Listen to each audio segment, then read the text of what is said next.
Julius Caesar, a name that echoes through the halls of history. He was Rome's greatest general, a cunning strategist and a master of political manipulation. But despite all his brilliance, Caesar's life came to a shocking end, not on the battlefield, but at the hands of his fellow Romans. What really went wrong? What were the critical mistakes that led to his tragic downfall on that fateful Ides of March in 44 BC? In today's video, we'll break down the biggest missteps that turned Caesar's fortune from glory to doom. And as we go through his fatal errors, make sure to share your thoughts in the comments. Oh, and if you love diving into the twists and turns of history like this, don't forget to hit that like button and subscribe to our channel. Your support helps us bring more captivating stories from the past to life. Before we dive in, here's a question for you. What do you think was Caesar's greatest weakness? His ambition, his arrogance, or something else entirely? Let us know your thoughts below. Let's start with Caesar's overconfidence, a trait that has been the downfall of many great leaders throughout history. After years of military conquests, including his decisive victories in Gaul and the crossing of the Rubicon, Caesar became convinced that his tactical genius was unmatched. He had built a reputation that struck fear into his enemies and commanded loyalty from his troops. But this very confidence that drove him to the peak of his power also blinded him to the dangers lurking within Rome. He believed he could control the Senate and the people without consequence.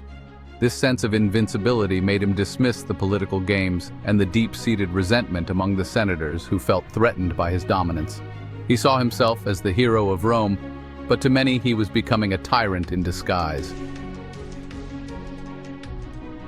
A significant turning point in Caesar's career was when he alienated the Senate, the most powerful institution in Rome. To understand the gravity of this mistake, we need to remember that Rome had a long-standing fear of kingship. The Republic had overthrown its last king centuries earlier, and the idea of one man holding absolute power was abhorrent to Roman values. When Caesar accepted the title of dictator for life, he crossed a line that no Roman leader before him dared to approach.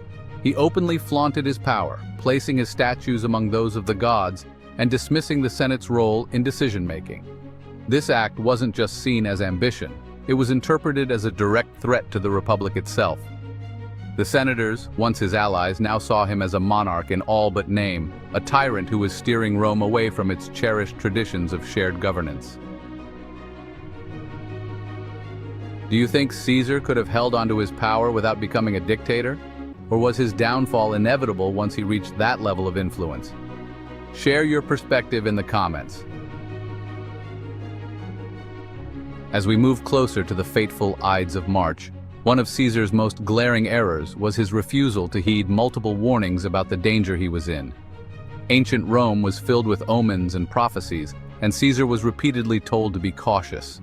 The soothsayer famously warned him to beware the Ides of March, a day that would bring misfortune.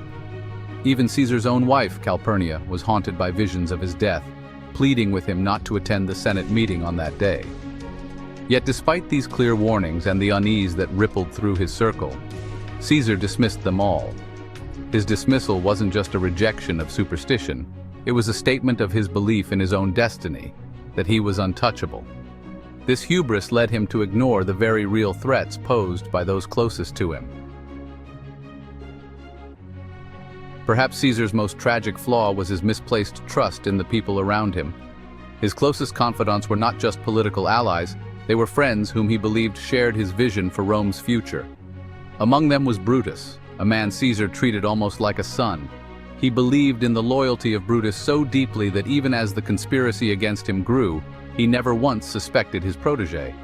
This was Caesar's fatal mistake, believing that his friendships could override political ambition. In a city where power was the ultimate currency, loyalty was easily bought and sold. When Brutus joined the plot against Caesar, it wasn't just a betrayal of trust. It was a symbolic moment that shattered any illusion Caesar had about his own control over Rome's politics. His last words, "Et tu, Brute," were not just a cry of betrayal, but a realization that he had been deceived by the very person he trusted most. Imagine being in Caesar's position, surrounded by friends who could also be enemies. Would you have been able to see the betrayal coming? Let us know in the comments how you think you would have handled it. One of Caesar's critical misjudgments was his lack of understanding of Rome's deep-rooted values. The Romans prided themselves on their republic, a system where power was distributed among elected officials, not concentrated in the hands of one ruler. By trying to centralize power and reduce the Senate's influence, Caesar was directly challenging these ideals.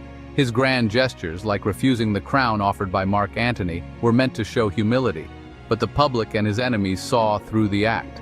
They interpreted it as a calculated move to test the waters of monarchy. In Rome, where the term king was synonymous with tyranny, Caesar's actions were seen as steps toward destroying the very fabric of the republic. His failure to grasp how much Romans valued their traditions of governance ultimately led to his isolation and vulnerability. In the end, Julius Caesar's assassination was not merely the result of a single act or decision. It was a culmination of multiple errors in judgment. His overconfidence, disregard for the Senate, ignoring the warnings, misplaced trust, and his failure to respect Roman traditions all led to his tragic end. Caesar's death wasn't just a personal failure.